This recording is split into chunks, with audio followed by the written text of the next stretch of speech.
إن الحمد لله نحمده ونستعينه ونستغفره ونؤمن به ونتوكل عليه ونعوذ بالله من شرور أنفسنا ومن سيئات أعمالنا من يهده الله فلا مضل له ومن يضلل فلا هادي له أشهد أن لا إله إلا الله وحده لا شريك له وأشهد أن محمدا عبده ورسوله أما بعد قال الله تعالى في القرآن العظيم والفرقان المجيد أعوذ بالله من الشيطان الرجيم بسم الله الرحمن الرحيم يا أيها الناس اتقوا ربكم الذي خلقكم من نفس واحدة وخلق منها زوجها وبث منهما رجالا كثيرا ونساء واتقوا الله الذي تساءلون به والأرحام إن الله كان عليكم رقيبا புகழ் அனைத்தும் இறைவனாகிய அல்லாஹ் ஒருவனுக்கே உரித்தாகட்டுமாக. அவனுடைய சாந்தியும் சமாதானமும் ரசூலுல்லாஹி ஸல்லல்லாஹு அலைஹி வஸல்லம் அவர்கள் மீதும் அவர்களின் அடிச்சுவடுகளை அப்படியே பின்பற்றி வாழ்ந்த சத்திய சஹாபாக்கள் தாபிஈன்கள் மீதும் நம் எல்லோரின் மீதும் என்றென்றும் நின்று நிலவட்டுமாக. அன்பார்ந்த சகோதர சகோதரிகளே, பெரியவர்களே, அல்லாஹ் ஜல்லஷானஹு தஆலா ஒரு உன்னதமான மார்க்கத்தில் நம்ம எல்லோரையும் இருக்க செய்திருக்கிறான். இந்த தீனுல் இஸ்லாம் என்ற மார்க்கத்தின் அடிப்படையிலேயே வாழ்ந்து மரணிக்கக்கூடிய பாக்கியத்தை அல்லாஹு தஆலா நம் எல்லோருக்கும் தந்தல் புரிவானாக. குர்ஆனில் 114 அத்தியாயங்கள் இருக்கிறது. அந்த 114 அத்தியாயங்களில் அல் அஸ்ர், காலம் என்ற பெயருடைய ஒரு அத்தியாயமும் இருக்கிறது. அந்த அத்தியாயம் ஒரு சிறிய அத்தியாயம்தான். அந்த அத்தியாயத்தை பற்றி இமாம் ஷாஃபிஈ ரஹ்மத்துல்லாஹி அலைஹி அவர்கள் குறிப்பிடும் பொழுது, அல்லாஹு ஜல்லஷானு தஆலா தன்னுடைய அத்தாட்சிகளை தான் இறைவன் என்று ஒருவன் இருக்கிறேன் என்று நிரூபணம் செய்வதற்காக பல வசனங்களை அல்லாஹ் ரப்பல் ஆலமீன் இந்த உலகத்தில் நமக்கு அருளியிருக்கிறார். பல அத்தாட்சிகளையும் அல்லாஹு தஆலா அனுப்பியிருக்கிறார். ஆனால் இந்த அல் அஸ்ர் அத்தியாயத்தை ஒருவர் சிந்தித்து உணர்வார் என்று சொன்னால், அது ஒன்றே அல்லாஹ் ஒருவன் இருக்கிறான் என்று ஒருவர் நம்புவதற்கும் அல்லாஹுடைய விஷயங்களை சிந்தித்து உணர்வதற்கும் போதுமானதாக இருக்கும் என்று அவர்களுடைய கருத்தை அவர்கள் சொல்லி காட்டுகிறார்கள். ஏனென்று சொன்னால், அந்த அளவிற்கு இந்த அத்தியாயத்தில் அதிகமான கருத்துகள் இருக்கிறது. சூரா அல் அஸ்ர் எனப்படக்கூடிய அத்தியாயம், வல் அஸ்ர், காலத்தின் மீது சத்தியமாக. அல்லாஹு தஆலா இந்த அத்தியாயத்தில் முதலாவதாக காலத்தின் மீது அல்லாஹு தஆலா சத்தியம் என்று சொல்லுகிறார். குர்ஆனில் பல இடங்களில் அல்லாஹு தஆலா பல விஷயங்கள் மீது சத்தியம் செய்வார். எதற்காக என்று சொன்னால், அந்தந்த விஷயங்களுடைய முக்கியத்துவத்தை நாம் உணர வேண்டும், ஒவ்வொன்றையும் நாம் சரியான முறையில் பயன்படுத்தக்கூடியவர்களாக ஆக வேண்டும். அப்படி அல்லாஹு தஆலா குர்ஆனில் காலத்தின் மீது சத்தியமாக என்று அல்லாஹு தஆலா அந்த சூராவினுடைய தொடக்கத்தில் ஆரம்பம் செய்கிறார். வல் அஸ்ர், காலத்தின் மீது சத்தியமாக. இன்னல் இன்சான லஃபீ ஹுஸ்ர், நிச்சயமாக மனிதன் நஷ்டத்தில் இருக்கிறான். முதல்ல அல்லாஹ் என்ன சொல்லுகிறான்? மனிதன் நஷ்டத்தில் தான் இருக்கிறான் என்று சொல்லிவிட்டு, யாரெல்லாம் அந்த நஷ்டத்தில் இல்லை என்றும் அல்லாஹு தஆலா அடுத்த வசனத்தில் அதை தெளிவுபடுத்துகிறார். இல்லல்லதீன ஆமனு வஅமிலு ஸாலிஹாத்தி வதவாஸோ பில் ஹக்கி வதவாஸோ பிஸ் ஸப்ரி, எவர்கள் அல்லாஹ்வை ஈமான் கொண்டு நல்ல செயல்கள் செய்து பொறுமையை கொண்டும் சத்தியத்தை கொண்டும் ஒருவருக்கொருவர் நல்லுபதேசம் செய்து கொண்டார்களோ, உபதேசித்து கொண்டார்களோ, அவர்களை தவிர மற்றவர்கள் அனைவரும் நஷ்டத்தில் இருக்கிறார்கள். இந்த இடத்தில் அல்லாஹு தஆலா மனிதனுடைய நஷ்டத்தை பற்றி குறிப்பிடுவதற்கு முன்பாக காலத்தை அல்லாஹு தஆலா குறிப்பிடுகிறான். ஏனென்று சொன்னால், இந்த காலத்தை யார் சரியாக பயன்படுத்துகிறார்களோ அவர்கள்தான் உண்மையான வெற்றியாளர்கள். எல்லா வகையிலும் சரி, இந்த காலத்தை பொறுத்தவரை, நேரத்தை பொறுத்தவரை நாம் எல்லோருமே அதனுடைய மகத்துவத்தையும் அதனுடைய முக்கியத்துவத்தையும் உணர்ந்திருக்கிறோம். இந்த உலகத்தில், உலக வாழ்வில் அவருக்கு கொடுக்கப்பட்ட நேரத்தில் எல்லாத்தையும் வீணடித்த ஒருவன் மறுமையில் தான் அவனுக்கு இந்த உலகத்தில் வீணடித்த ஒவ்வொரு நிமிடத்தினுடைய ஒவ்வொரு நொடியினுடைய மதிப்பும் மறுமையில் தான் அவருக்கு தெரியும். எவ்வளவோ விஷயங்களில் ஒரு மனிதன் தன்னுடைய வாழ்நாளை கழிக்கக்கூடியவனாக இருக்கிறார். பொழுதுபோக்குகளில், வீண் பேச்சுகளில், வீண் விளையாட்டுகளில், பிறரை பற்றி புறம் பேசுவதில், பிறருடைய குறைகளை ஆராய்வதில், அல்லது வியாபாரத்தில், உலக ரீதியான அனைத்து நடவடிக்கைகளிலும் தம்முடைய மிகுதியான நேரத்தை செலவழிக்கக்கூடியவனாக மனிதனுடைய வாழ்க்கை போய்விடுகிறது. ஆனால் மறுமையில் தான் அவருக்கு தெரியும், ஒரு நிமிடத்தை அல்லாஹ்வுக்காக ஒதுக்கியிருந்தால் அதனுடைய நன்மை எந்த அளவுக்கு அங்கே இருக்கிறது. ஒரு சில மணி துளிகளை அல்லாஹு தாலாவுக்காக ஒதுக்கியிருந்தால் அதனுடைய மகத்துவத்தை நாம் இந்த நேரத்தில் எப்படி உணர்ந்திருப்போம். ஒரு சுப்ஹானல்லாஹ் சொல்லியிருந்தால் அதனுடைய நன்மை எவ்வளவு நமக்கு கிடைத்திருக்கும். ஒரு அல்ஹம்துலில்லாஹ் சொல்லியிருந்தால் அதனுடைய நன்மை எவ்வளவு கிடைத்திருக்கும். அல்லாஹ்விடத்தில் நாம் அந்த குறிப்பிடப்பட்ட அந்த நாட்களில் நமக்கு கொடுக்கப்பட்ட அந்த தவணையில் நாம் தௌபா செய்திருந்தால் நம்முடைய பாவங்கள் எவ்வளவு மன்னிக்கப்பட்டிருக்கும். எல்லாவற்றையும் விட சொர்க்கவாசிகளுக்கு மறுமையில் எந்த ஒரு கவலையும் இருக்காது, ஒரே ஒரு கவலையை தவிர. சொர்க்கவாசிகளுக்கு மறுமையில் எந்த ஒரு கவலையும் இருக்காது, ஒரே ஒரு கவலையை தவிர. நாம் இன்னும் கொஞ்சம் அமல் செய்திருந்தால் இன்னும் கொஞ்சம் அதிகமான நற்பேறுகளை இங்கே அடைந்திருப்போம், இன்னும் அதிகமான சிறப்புகளை அடைந்திருப்போம் என்று அல்லாஹு தஆலா பல படித்தரங்களை சொர்க்கத்தில் வைத்திருக்கிறான். ஒவ்வொருவருடைய அமல்களுக்கு ஏற்ப அல்லாஹு தஆலா சொர்க்கத்தில் படித்தரங்களை வைத்திருக்கிறான். சொர்க்கவாசிகளுக்கு எந்த கவலையும் இருக்காது, உலக ரீதியான எந்த ஒரு பிரச்சனையும் அவருக்கு இருக்காது, எந்த ஒரு தொந்தரவும் இருக்காது. ஆனால் ஒரே ஒன்றே தவிர, நம்ம இன்னும் கொஞ்சம் அமல்களை கூட்டி செஞ்சிருந்தோம்னா, இன்னும் கொஞ்சம் நேரத்தை பயன்படுத்தியிருந்தோம் என்று சொன்னால் இந்த நேரத்தில் நாமும் இன்னும் மேன்மை அடைந்தவர்களாக, இன்னும் நிறைய சிறப்புகளை நாம் அடைந்தவர்களாக இருப்போம் என்ற கவலையை தவிர வேறு எந்த ஒரு கவலையும் அவர்களுக்கு இருக்காது. ஆக அல்லாஹு தஆலா குர்ஆனில் பல இடங்களில் அந்த நேரத்தையும் காலத்தையும் பலவிதமாக அல்லாஹு தஆலா சொல்லி காட்டுகிறான். இரவின் மீது அல்லாஹு தஆலா சத்தியம் செய்கிறான், பகலின் மீது அல்லாஹு தஆலா சத்தியம் செய்கிறான். இப்படியாக ஒரு நேரத்தை குறித்தும் ஒரு காலத்தை குறித்தும் படைத்த ரப்புல் ஆலமீன் சத்தியம் செய்கிற நோக்கம் என்ன? அந்த நேரத்தையும் காலத்தையும் நீங்கள் சரியான முறையில் பயன்படுத்தினால் மட்டும்தான் இம்மையிலும் வெற்றி பெற முடியும், மறுமையிலும் வெற்றி பெற முடியும். ஏனென்றால் அல்லாஹ் தஆலா நமக்கு கொடுத்திருக்கக்கூடிய இந்த உலகம், இந்த உலக வாழ்வு என்பதும் நம்முடைய ஆயுள் என்பதும் அல்லாஹ் தஆலா நமக்கு கொடுத்திருக்கக்கூடிய மிகப்பெரிய ஒரு அருட்கொடைகளில் ஒன்று. நபிகள் நாயகம் ஸல்லல்லாஹு அலைஹி வஸல்லம் அவருடைய காலத்தில் 2 சஹாபாக்கள் ஒரே நேரத்தில் இஸ்லாத்திற்கு வருகிறார்கள், ஒரே மாதிரியான செயல்களை செய்கிறார்கள். அதில் ஒருவர் ஷஹீதாகி விடுகிறார், ஒருவர் முந்தி மரணித்து விடுகிறார், ஆனால் ஷஹீதாகிறார். அடுத்த மனிதர் 1 வருடம் கழித்து என்ன செய்கிறார்? சாதாரணமான முறையில், இயற்கையான முறையில் ஒரு மரணத்தை அவர் எய்தக்கூடியவராக இருக்கிறார். ஒரு சஹாபியோட கனவில் காட்டப்படுகிறது, கொஞ்சம் 1 வருஷம் தள்ளி மரணிச்சு போனார்ல அந்த சஹாபி ஷஹீதானவரை விட கொஞ்சம் டைம் முன்னாடி சொர்க்கத்துக்கு போயிடுறார், கொஞ்சம் முன்னாடி சொர்க்கத்துக்கு போயிடுறார். அவருக்கு அடுத்ததாக இவர் சொர்க்கத்துக்கு போவதை போன்று காட்சி என்ன செய்யப்படுது? ஒரு சஹாபின கனவில் காட்டப்படுகிறது. அப்போது இது தொடர்பாக ரசூல் ஸல்லல்லாஹு அலைஹி வஸல்லம் இடத்தில் என்ன செய்கிறார்? இவர் விளக்கம் கேட்கிறார். எப்படி விளக்கம் கேட்கிறார் என்றால், யா ரசூலல்லாஹ், முன்னாடி இறந்தவர் அவர் ஷஹீது, அல்லாஹுடைய பாதையில் உயிர் தியாகம் செஞ்சவர். ஆனால் அதற்கு பின்னால் இறந்தவர் ஷஹீதெல்லாம் கிடையாது. ஆனால் அவருக்கு முன்னாடி சொர்க்கத்துக்கு போகிறாரு, என்னது இது அப்படின்னு சொல்லி கேட்குறப்ப நபிகள் நாயகம் ஸல்லல்லாஹு அலைஹி வஸல்லம் சொன்னார்கள், அவர் ஷஹீது தான், அவருக்கான கூலி எல்லாம் இருக்கும், அதெல்லாம் எந்த மாற்று கருத்தும் கிடையாது. ஆனால் அவருக்கு பின்னாடி 1 வருஷம் கழித்து இறந்து போனார்ல, அவர் சாதாரணமாக இறந்து போயிருந்தாலும் அந்த 1 வருஷம் அவர் எத்தனை தொழுகைகளை தொழுதிருப்பார், எவ்வளவு நோன்புகளை வச்சிருப்பார், எவ்வளவு ஜக்காத்து கொடுத்துருப்பார், எவ்வளவு விதமான அமல்களை செஞ்சிருப்பார், எவ்வளவு தர்மம் பண்ணியிருப்பார், அல்லாஹ்விடத்தில் எவ்வளவு தௌபா செஞ்சிருப்பார். ஆக அந்த காலம் என்பது அல்லாஹ் கொடுக்கக்கூடிய ஒரு மிகப்பெரிய அருட்கொடை. ஒரு ஜனாசாவிற்கு போகிறோம், நமக்கு முன்னாடி ஒரு ஜனாசா இருக்கிறது, ஜனாசாவை அடக்கம் செஞ்சுட்டு வரப்ப நம்ம நேரத்தில் யோசிக்க வேண்டிய விஷயங்கள் முக்கியமானது என்ன? நம்ம கூட இருந்தவங்க, நம்மளை விட வயசில் குறைவானவர்களாகவும் இருக்கலாம் அல்லது வயதில் கூட உள்ளவர்களாகவும் இருக்கலாம்.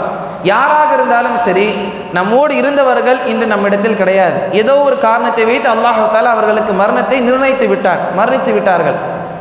அவர் என்ன நன்மை செஞ்சிருப்பாரோ அது இதோடு முடிஞ்சு போச்சு.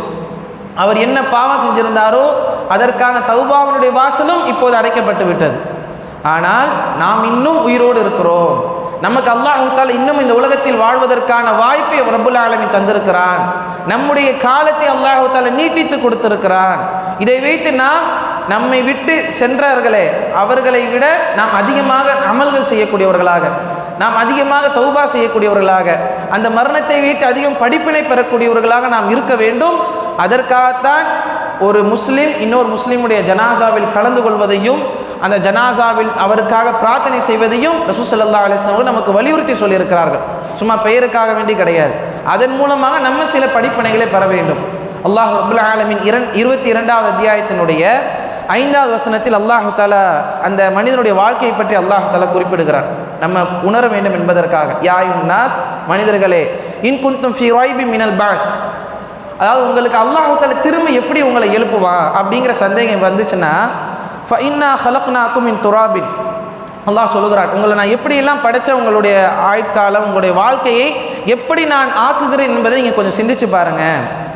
அல்லாஹ் ரப்பல் ஆலமீன் அதை அடுக்கடுக்காக சொல்லுகிறான். உங்களை முதலில் மண்ணிலிருந்து படைத்தோம், பின்னர் ஒரு துளி இந்திரத்திலிருந்து நீங்கள் உருவாகக்கூடியவர்களாக உங்களை நாம் ஆக்கினோம், பின்பு அலக் எனப்படக்கூடிய அந்த கட்டியாக உங்களை நாம் ஆக்கினோம், பின்பு உருவாக்கப்பட்டதும் உருவாக்கப்படாததுமான ஒரு தசை கட்டியிலிருந்து நாம் உங்களை படைத்தோம். ஒவ்வொரு படித்தரமாக நாம் உங்களை என்ன செய்கிறோம், படைத்து கொண்டு வருகிறோம். உங்களுக்கு விளங்குவதற்காகவே இதை நாம் விளக்குகிறோம். அல்லாஹ் ரப்பல் ஆலமீன் சொல்லுகிறான். இதை எதற்காக சொல்கிறோம் என்றால், நீங்கள் படிப்பினை பெற வேண்டும். இதன் மூலம் என்ன படிப்பினை? நாம் நாடியவற்றை சில காலங்கள் வரை அந்த கருவறையில் நாம் தங்க செய்கிறோம் குழந்தையாக. சில பேர் என்ன செய்கிறோம், குழந்தையாக அந்த கருவறையில் நாம் தங்க செய்கிறோம். அதே போன்று இன்னும் சிலரை என்ன செய்கிறோம், அவர்களுக்கு பிறப்பை இந்த உலகத்தில் கொடுத்து ஒரு குறிப்பிட்ட காலம் வரை, அவர்கள் வாலிப பருவத்தை அடையும் வரை அவர்களுக்கான வாழ்வாதாரத்தை நாம் கொடுக்கிறோம். அதே போன்று இதற்கு இடையில் மரணிப்பவர்களும் இருக்கிறார்கள். அந்த குழந்தை பருவத்திலிருந்து வாலிப பருவம் அடைவதற்குள்ளாகவே மரணித்து போகிறவர்களும் இருக்கிறார்கள். அதே போன்று தாம் என்ன செய்கிறோம் என்பதை கூட தெரியாத அளவிற்கு வயோதிகத்தை அடையக்கூடிய அளவிற்கு அந்த வயோதிகத்தை அடையக்கூடியவர்களும் இருக்கிறார்கள். நாம் என்ன செய்கிறோம், எங்கே இருக்கிறோம் என்று தெரியாத அளவிற்கான வயோதிகத்தை அடையக்கூடியவர்களும் உங்களில் இருக்கிறார்கள். இந்த மாதிரி ஒவ்வொருத்தருக்கும் நாம் என்ன செய்கிறோம், ஒவ்வொரு விதமான படித்தரங்களை வைத்திருக்கிறோம். இதன் மூலம் நீங்கள் என்ன செய்ய வேண்டும், சிந்தித்து படிப்பினை பெற வேண்டும். என்ன சிந்தனை படிப்பினை? அல்லாஹ் தஆலா நமக்கு கொடுத்திருக்கக்கூடிய இந்த நிமிடம், இந்த நேர வாழ்க்கை தான் நமக்கு நிஜமானது. நமக்கு முன்னாடியும் நிறைய பேர் சென்றிருக்கிறார்கள், நம்ம வயதை விட குறைந்தவர்கள் சென்றிருக்கிறார்கள். அதனால் நம்ம இன்னும் எவ்வளோ நாள் இருப்போம்னு நமக்கு தெரியாது. அதே போன்று நம்மளை விட வயதில் மூத்தவர்களும் சென்றிருக்கிறார்கள். அதனால் அடுத்து அல்லாஹ் தஆலா நமக்கு எப்போது அந்த மரணத்தை நிர்ணயித்து வைத்திருக்கிறான் என்பது நமக்கு தெரியாது. ஆக இருக்கின்ற காலம், இருக்கின்ற இந்த நிமிடத்தை அல்லாஹ்விற்காக நாம் பயன்படுத்தினோம் என்று சொன்னால் நிச்சயம் நாம் வெற்றியாளர்களாக ஆகுவோம் என்பதைத்தான் அல்லாஹ் தஆலா இந்த வசனத்தின் மூலமாக நமக்கு தெரியப்படுத்துகிறார். அதே போன்று நபிகள் நாயகம் ஸல்லல்லாஹு அலைஹி வஸல்லம் சொன்னார்கள், ஆதமுடைய மகன் என்ன செய்கிறான், காலத்தை சபித்து என்னை துன்புறுத்தக்கூடியவனாக இருக்கிறான். காலத்தை என்ன செய்கிறான், சபிக்கிறான்.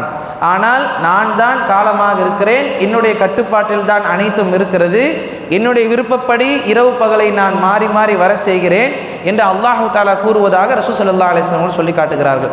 இங்கே அல்லாஹு தஆலா காலத்தை மனிதன் ஏசுவதன் மூலமாக என்னை அவன் நோவினை செய்கிறான் என்று அல்லாஹ் ரப்பல் ஆலமீன் ஏன் சொல்கிறான்னா, காலத்தை அவன் பயன்படுத்தணும். அவன் என்ன செய்யணும், அந்த காலத்தை எப்படி பயன்படுத்தணுமோ, அந்த நேரத்தை எப்படி பயன்படுத்தணுமோ அந்த மாதிரி பயன்படுத்துறது கிடையாது. அல்லாஹு தஆலா இந்த உலகத்தில் எல்லாருக்கும் ஒரே மாதிரியான வாழ்வாதாரத்தை அல்லாஹு தஆலா வழங்குகிறான். ஒரே மாதிரியான ரிஸ்கைத்தான் அல்லாஹு தஆலா வழங்குகிறான். ஒரு சிலருக்கு கூடுதலும் ஒரு சிலர் குறைவுமாக அல்லாஹு தஆலா வழங்குகிறான்.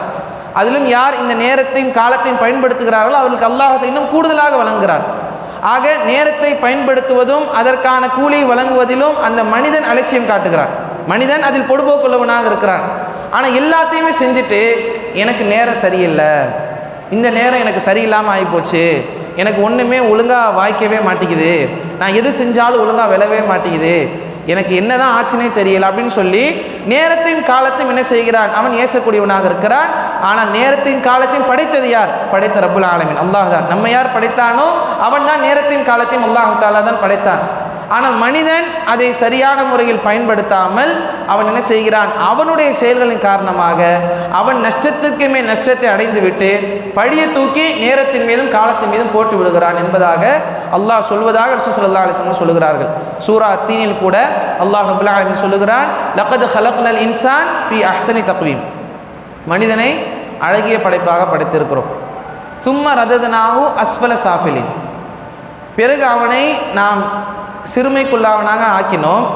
எதனால்? அவனுடைய செயலின் காரணமாக. அதில் அல்லாஹ் தஆலா தான் சொல்கிறான், அவனை நம்ம அழகாக படைச்சி வச்சுருக்கிறோம், அவனுக்கு எல்லாமே நம்ம தீர்மானித்து வச்சுருக்கிறோம். ஆனால் அவனுடைய செயல்களின் காரணமாக என்ன செய்கிறான், அவன் தாழ்ந்தவனாகி விடுகிறான் என்பதாகத்தான் அல்லாஹ் தஆலா இங்கே குறிப்பிடக்கூடியவனாக இருக்கிறான். அதே போன்று நபிகள் நாயகம் ஸல்லல்லாஹு அலைஹி வஸல்லம் சொன்னார்கள், 5 விஷயங்கள் வருவதற்கு முன்பாகவே 5 விஷயங்களை நீங்கள் பயன்படுத்திக் கொள்ளுங்கள். 5க்கு முன் 5 நீங்கள் பயன்படுத்திக் கொள்ளுங்கள். அதில் முதலாவது, உங்களுக்கு முதுமை வருவதற்கு முன்பாக நீங்கள் இளமையை பயன்படுத்திக் கொள்ளுங்கள். அந்த அருமையான காலத்தை நீங்கள் அமல்கள் செய்வதற்காகவும் அல்லாஹ்விற்காக என்னென்னலாம் செய்ய முடியுமோ அது எல்லாத்தையும் நீங்கள் செஞ்சு அந்த முதுமைக்கான ஒரு தயாரிப்பை நீங்கள் சேகரித்து வைத்துக் கொள்ளுங்கள். நம்மெல்லாம் என்ன நினைப்போன்னா, இன்னும் ஒரு சில பேரோட எண்ணம் என்ன இருக்குன்னா, கொஞ்சம் நாள் போட்டு நம்ம எல்லாம் செஞ்சுக்கிறலாம், கொஞ்சம் காலம் ஆகட்டும். இப்போ என்ன ஆகிடுச்சு, இந்த வயசு தொழுகிற வயசா, இந்த வயசு காலையில் எழுந்திருக்கிற வயசா, இப்போ போய் ஏன் இவ்வளோ ஸ்ட்ரெயின் பண்ணணும், இப்போவே வேறு ஏன் தொழுகணும், இது பண்ணணும், இவ்வளோ மெனக்கிடணும், கொஞ்சம் காலம் போகட்டும். அதுக்குன்னு ஒரு ஏஜை மனிதர்கள் சிலர் ஃபிக்ஸ் செய்து வைத்திருக்கிறார்கள். இன்னென்ன காலம் இன்னென்ன நேரத்தில் நம்ம எல்லாமே செஞ்சுக்கலாம். ஆனால் ரசூல் ஸல்லல்லாஹு அலைஹி வஸல்லம் சொல்கிறாங்க, முதுமை வருவதற்கு முன்பாகவே உங்களுடைய அந்த வயதை, வாலிபத்தை நீங்கள் பயன்படுத்தி கொள்ளுங்கள். ஏன்னா அந்த முதுமை வருமா வராதான் தெரியாது, அதான் இங்கே விஷயம். அல்லது ஒருவேளை முதுமை வந்தாலும் அப்போது நம்மளால் அமல்களை செய்ய முடியுமா முடியாதா என்பது மிகப்பெரிய கேள்விக்குறி. இன்னும் அல்லாஹ் தூதர் ஸல்லல்லாஹு அலைஹி வஸல்லம் சொன்னார்கள், ஒரு மனிதர் ஆரோக்கியமானவராக இருக்கும் பொழுது என்னென்ன செயல்களெல்லாம் செய்கிறாரோ, இளமையில் இருக்கும் பொழுது என்னென்ன செயல்களெல்லாம் செய்கிறாரோ, அதே போன்று ஆரோக்கியத்தில் இருக்கும் பொழுது என்னென்ன செயல்கள் அமல்கள் எல்லாம் செய்கிறாரோ, நன்மைகள் எல்லாம் அவர் செய்வாரோ, அவரால் இயலாத ஒரு காலம் வரும். அந்த நன்மைகள் எல்லாம் செய்ய முடியாத ஒரு காலம் வரும். ஒன்று நோய்வாய்ப்பட்டு இருக்கலாம், அல்லது முதுமையினால் செய்ய முடியாமல் போகும், அல்லது பயணத்தினால செய்ய முடியாமல் போகும். உதாரணத்திற்கு ஒரு மனிதர் உள்ளூரில் இருக்கும்போது என்ன செய்கிறாரு, ஒரு ஜனாசால போய் உடனே கலந்துக்குவார், நோயாளிகளை போய் சந்திப்பார், நிறைய அமல்கள் அவர் செய்வார். அவர் என்ன செய்கிறார், ஒரு பயணத்தில் இருக்கிறார். பயணத்தில் இருக்கும் போது அவருக்கு ஒரு ஃபோன் கால் வருது, இந்த மாதிரி மவுத்து அப்படின்னு. ஆனால் அவர் என்ன நினைக்கிறார், இங்கே இருந்திருந்தால் நம்ம அந்த மவுத்துக்கு போயிருக்கலாமே, ஜனாசாவில் போய் கலந்துருக்கலாமே, இந்த நோயாளியை போய் சந்திச்சிருக்கலாமே என்று நினைக்கிறார். ஆனால் ரசூல் ஸல்லல்லாஹு அலைஹி வஸல்லம் சொல்கிறாங்க, அவர் பயணத்தில் இல்லாதப்ப அந்த செயலை கண்டிப்பாக செஞ்சிருப்பார். செய்யக்கூடிய பழக்கம் அவரிடத்தில் இருந்துச்சுன்னா, அவர் பயணத்தில் இருக்கும் பொழுது அல்லாஹ் ரப்புல் ஆலமீன் அவர் அந்த நன்மையை செய்ததற்கான கூலியை அவருக்கு தருவான். ஆனால் அவர் பாவங்கள் செய்யாமல் இருக்கணும். ஒரே ஒரு நிபந்தனை, அந்த பயணத்தின் போது அவர் பாவம் எதுவும் செய்யாமல் இருக்கணும். பாவம் செய்யாமல் இருந்தாருன்னா நிச்சயம் அல்லாஹு தஆலா அவருக்கு என்ன செய்வான், அந்த நன்மை, அவர் அந்த பயணத்தின் ஊடாக செய்ய முடியாத நன்மை இருந்துச்சுல்ல, அந்த நன்மை எல்லாம் செய்ததை போன்று அல்லாஹு தஆலா அவருக்கு கூலியை வழங்குவான் என்று ரசூல் ஸல்லல்லாஹு அலைஹி வஸல்லம் அவர்கள் சொல்லி காட்டுகிறார். இது எவ்வளோ பெரிய கிருபை! நன்மையை செஞ்சால் மட்டும் நன்மை கிடையாது, நன்மை நினைச்சா மட்டும் நன்மை கிடையாது. நம்ம செய்ய முடியாமல் போனாலும் செஞ்சதை போன்று உண்டான நன்மையும் என்ன செய்கிறான், அல்லாஹ் ரப்பல் ஆலமீன் தரக்கூடியவனாக இருக்கிறான். அதே போன்றுதான் ஆரோக்கியமாக இருக்கும் பொழுது ஒருவர் நல்ல செயல்களை செய்கிறார், நல்ல திடகார்த்தமாக இருக்கும்போது சில செயல்களை செய்கிறார்.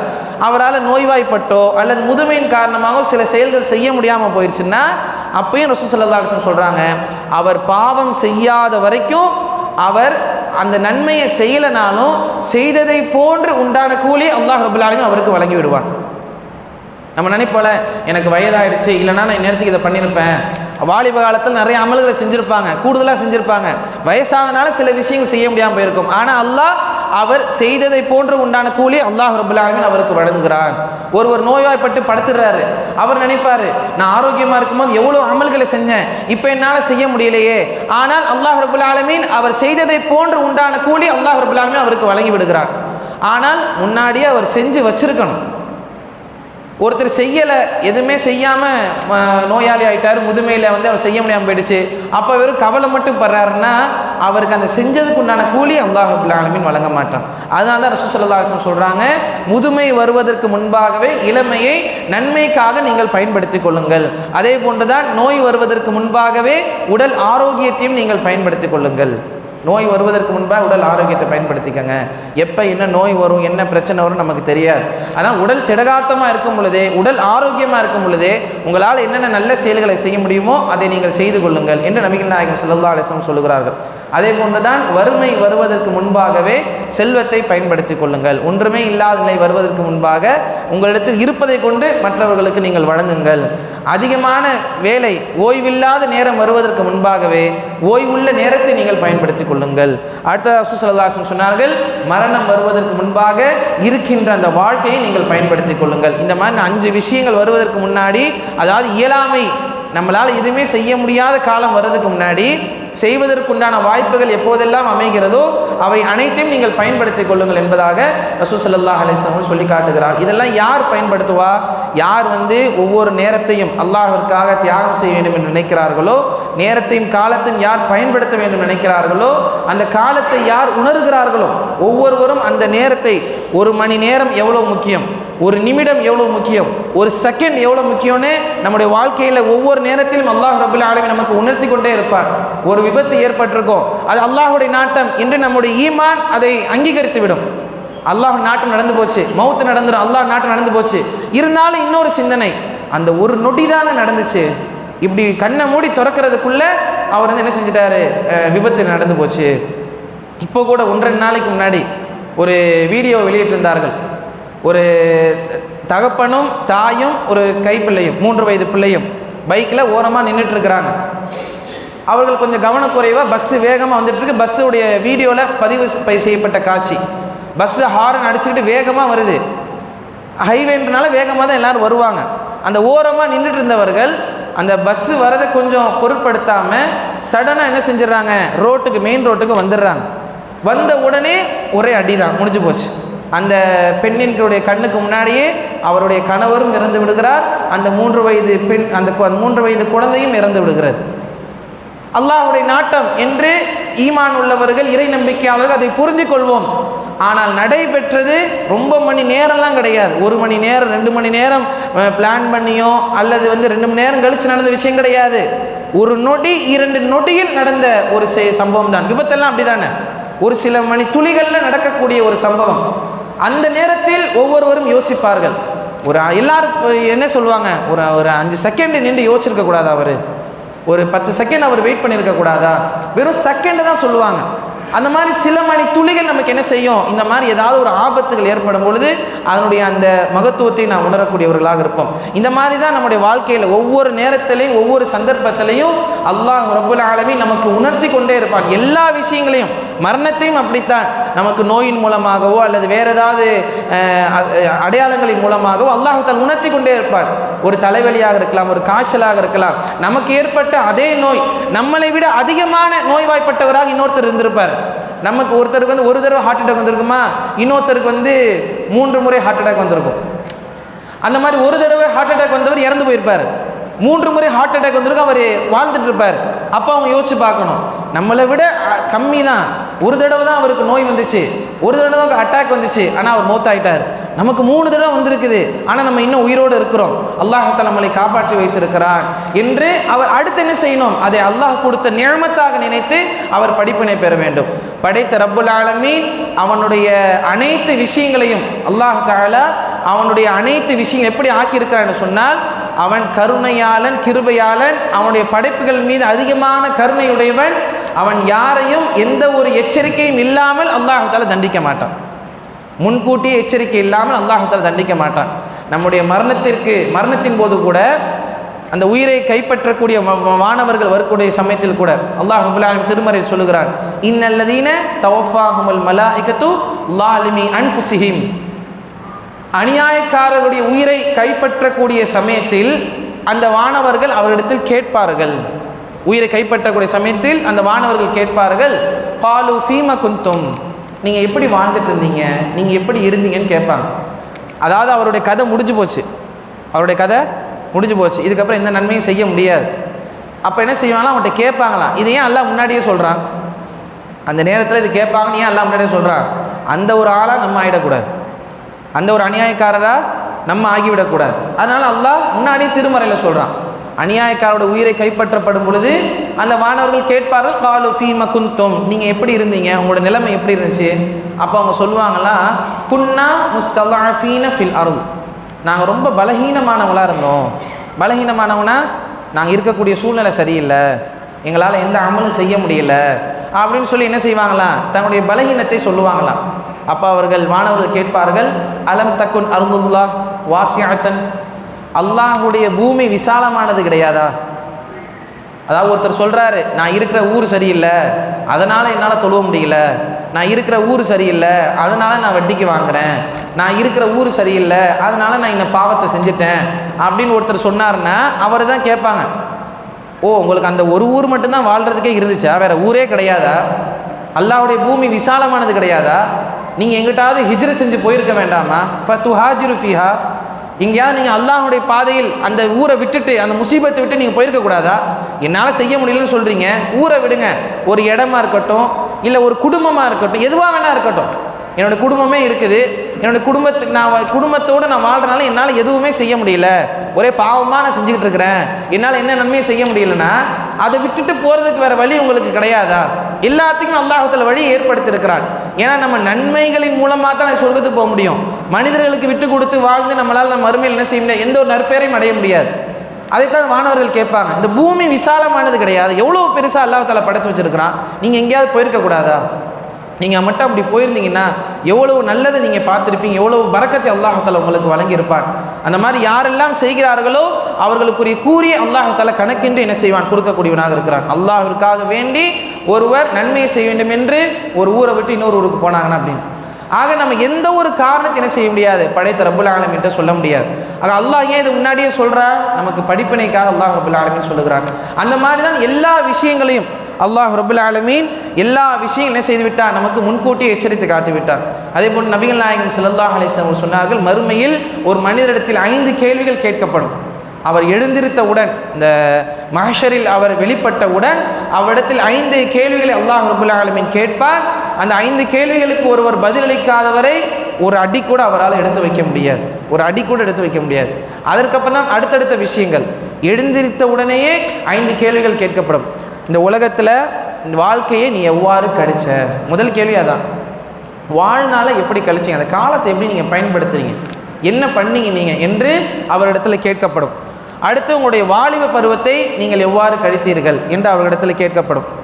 செல்வத்தை நீங்கள் எப்படி சம்பாதிச்சீங்க என்று கேட்கப்படும். அந்த செல்வத்தை நீங்கள் எப்படி செலவழிச்சிங்க என்றும் அவரிடத்தில் கேட்கப்படும். அடுத்தது உங்களுடைய கல்வியை கொண்டு எத்தனை பேர் பயன்பெற்றார்கள், அந்த கல்வியை வச்சு நீங்கள் எந்த அளவுக்கு